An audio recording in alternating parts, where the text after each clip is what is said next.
I'm getting ready to hit the road and I want to test out. I have here my Delta Pro 69%, and I'm going to use my Magic Bullet. It's 250 watts, crushes ice and whips. It's my first time to use it.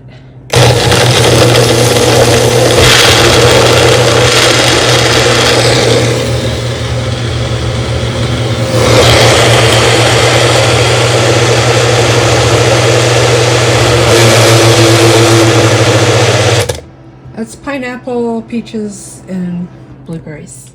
I also added milk. What is interesting, and this is a 250 watt motor base, and it pulled, what was it, 353 watts?